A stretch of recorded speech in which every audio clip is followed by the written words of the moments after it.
সবুজের সাথে যে তোমার এনগেজমেন্ট হয়েছিল সেটা কি ভুলে গেছো? সবুজের সাথে আমি কখনো এঙ্গেজমেন্ট করতে চাই নাই, সেটা তোমরা জোর করে দিয়েছো। তোমার চাওয়া না চাওয়া, ইচ্ছা অনিচ্ছার কোনো মূল্য যে আমার কাছে নেই সেটা তুমি জানো না? আমার তো আছে। ইচ্ছার বিরুদ্ধে আমি আমার লাইফটা অন্য কারোর সাথে কাটাতে পারবো না।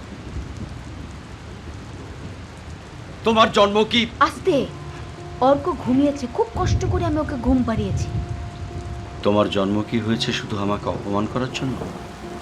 অপমান করতে চাই না বলেই তো বিয়ে করে ফেলেছে,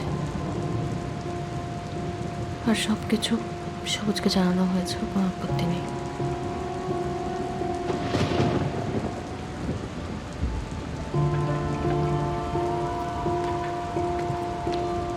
আচ্ছা, তুই যে এরকম একটা কাজ করবি তুই আমাকে বলবি না? আমি আগের থেকে তোর বাবাকে ম্যানেজ করতে পারতাম নাকি? Actually, আন্টি, প্লিজ, তুমি কোনো কথা বলো না বাবা। তুই তো তোর বাবাকে জানিস না, আমি পারতাম না ম্যানেজ করতে, আমাকে তো একটু তো বলবি নাকি?